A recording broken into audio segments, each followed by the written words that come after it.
अस्सलाम वालेकुम and welcome back to my channel. Ramzan की इस बाबरकत फ़िज़ा में मेरे तमाम देखने वालों को खुश आमदीद जी। तो आज के व्लॉग में मैं आपके साथ शेयर करूंगी अपनी सहरी से लेकर इफ्तारी तक की रूटीन, और आप वीडियो को एंड तक ज़रूर देखिएगा। और कहीं से मेरी वीडियो पसंद आए तो उसे लाइक भी कर दीजिए, शेयर भी कर दीजिए, और न्यू देखने वाले मेरे चैनल को सब्सक्राइब भी कर दें जी। तो रमज़ान का बाबरकत महीना है और इस टाइम हो रहा है सहरी का वक्त जी। तो आज 16वें रोज़े की सहरी बन रही है। 15 रोज़े गुजर गए लेकिन मैंने एक भी वीडियो शूट ना की। असल में हुआ ये कि दूसरे रोज़े से ही मेरे दांत में इतना शदीद दर्द हुआ कि फिर 10-15 दिन डेंटिस्ट के पास आते जाते ही चक्करों में लगे, और फिर वीडियो शूट करना दांत के दर्द के साथ और तमाम घर वालों की सहरी इफ्तारी बनाना, ये एक बहुत ही मुश्किल टास्क था जी। तो हमारे घर में सहरी में बहुत ही सादा सा नाश्ता बनता है। वैसे तो यही लग रहा था कि ये रमज़ान जो है अच्छी खासी सर्दी में आएगा, लेकिन अब 16वां रोज़ा है और अच्छी खासी गर्मी हो चुकी है जी। तो मेरे पराठे यहाँ बन के तैयार हो चुके हैं। अब मैं अंडा फ्राई कर लूँगी और साथ में दही, वो तो ज़रूरी मेरी सहरी में शामिल होती है। और सहरी बनाने के बाद मैं थोड़ी सी तहज्जुद के नवाफिल भी अदा करूँगी। उसके बाद बच्चों को उठाऊँगी और हम सब मिल के सहरी करेंगे। और आप जब भी सहरी के लिए उठे ना, कोशिश किया करें कि इस दौरान आप 4 से 5 गिलास पानी तो ज़रूर ही पी लिया करें, क्योंकि रोज़े में इंसान सारा दिन रोज़े से होता है और इफ्तारी के बाद पानी जो है इतना ज़्यादा पिया नहीं जाता। तो अगर हम 3 से 4 गिलास पानी सहरी में और इफ्तारी के बाद भी 4-5 गिलास पानी पी ले तो हमारी पानी की मिकदार जो है वो जिस्म में पूरी हो जाएगी, और इस तरह जिस्म में पानी की कमी नहीं होती।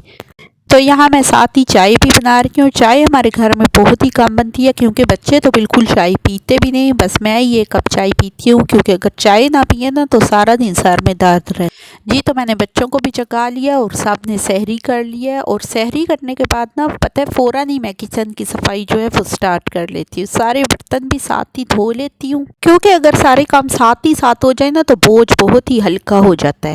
और यहाँ भी किचन से झाड़ू वगैरह लगाने के बाद मैं फजर की नमाज अदा करूँगी, और उसके बाद थोड़ी सी तिलावत, ज़िक्र अस्कार वगैरह होंगे, और बच्चे अपने स्कूल कॉलेज चले जाएंगे। और उसके बाद मैं 2 या 3 घंटे के लिए जो है थोड़ा सा सो जाती हूँ, क्योंकि 12 बजे तक फिर उठ के फ्रेश हो जाते हैं और फिर ज़ोहर की नमाज वगैरह अदा करना, और उसके बाद तो इफ्तारी का टाइम ही हो जाता है। 2 से 3 बजे तक मैं दोहराए कुरान की क्लास अटेंड करती हूँ, और उसके बाद तकरीबन 3:30-4 बजे किचन में आती हूँ, और इफ्तारी तक टाइम जो है ना वो किचन में ही स्पेंड होता है। और मेरी हमेशा से ही ये रूटीन है कि मैं सहरी के बाद किचन को नीट एंड क्लीन करके और उसके बाद नमाज अदा करती हूँ, फिर ज़िक्र अस्कार और तिलावत में वक्त गुजारती हूँ। क्योंकि अगर हम अपने सारे कामों को साथ साथ समेट लें तो इस तरह हमारे जहन पे भी ज़्यादा बोझ नहीं पड़ता, और बाकी सारा दिन भी सुकून से गुजर जाता है। और अगर कभी मैंने मशीन वगैरह भी लगानी होती है तो वो इसी टाइम मैं सहरी के बाद मशीन लगा लेती हूँ, और 2 से 3 घंटों में मेरे कपड़े भी धुल जाती हैं, क्योंकि इस टाइम इंसान फ्रेश होता है और हर काम आसानी से कर सकता है। थकावट भी ज़्यादा जल्दी नहीं होती, और सेकंड टाइम तो रोज़े में इतनी थकावट हो जाती है कि कोई काम करने की हिम्मत ही नहीं रहती। और आज फिर मैंने ज़रा अपने फ्रिज की सफाई भी करनी थी, क्योंकि रमज़ान से पहले मैंने अपने फ्रीज़र को साफ़ नहीं किया था, क्योंकि उस टाइम ठंड काफ़ी ज़्यादा थी। तो मैं सुबह से लेकर शाम तक फ्रिज को बंद रखती थी, इसलिए बहुत ज़्यादा बर्फ़ भी नहीं जमी थी। लेकिन जब से रमज़ान स्टार्ट हुआ है तो फ्रिज जो है वो डेली 24 घंटे जो है वो चलता रहता है, और अब फ्रिज को मैं बंद नहीं करती। तो इसमें 15 दिनों में ही इतनी ज़्यादा बर्फ़ जम गई है ना कि अब चीज़ें रखना और निकालना बहुत मुश्किल हो गया था। तो इस टाइम दोपहर के 12 बज रहे हैं, और मैंने सुबह सहरी के टाइम से ही फ्रिज बंद रखा हुआ था, इसलिए बर्फ़ अब आसानी से जो है वो उतर रही है। और मेरे हाथ इतने ठंडे हो रहे थे ना, ऐसे लगता था खून अंदर जम सा गया हो। अच्छा, तो देखिए मैंने फ्रीज़र में ये शीट जो है ये नीचे बिछाई हुई है। कोई भी आप प्लास्टिक की शीट वगैरह नीचे बिछा ले फ्रीज़र में, तो इससे क्या होता है कि आपको बर्फ़ उतारने में बहुत ही ज़्यादा आसानी होती है। अक्सर ऐसे होता है ना कि हम फ्रिज में कोई भी चीज़ रखें तो वो नीचे बहुत ही सख्ती से चिपक जाती है। तो मैंने अपने फ्रीज़र में ये शीट बिछाई हुई है, इससे क्या होता है कोई भी चीज़ नीचे नहीं चिपकती, और जो बर्फ़ जमी हुई होती है जब हम इस शीट को उठाते हैं तो वो आसानी से बर्फ़ अलहदा हो जाती है जी। तो अब होने वाला है इफ्तारी का टाइम, और मैं बना रही हूँ पकोड़ों का मिक्सचर। आज बनेंगे मिक्स पकोड़े, और साथ ही साथ मैंने बच्चों के ज़िम्मे लगा दिया कि वो बनाएं शरबत।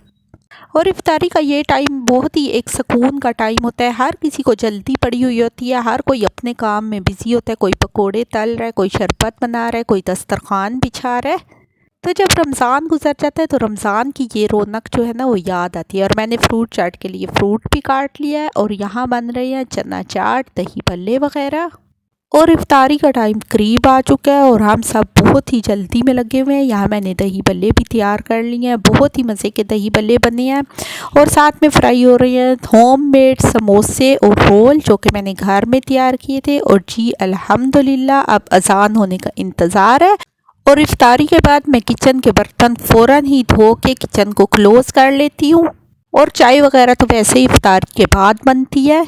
और फिर किचन समेटने के बाद सुकून से मैं इशा की नमाज़ और नमाज तरावी अदा करती हूँ। तो यहाँ मेरा किचन भी साफ़ हो चुका है, मैंने सारे बर्तन धो लिए हैं।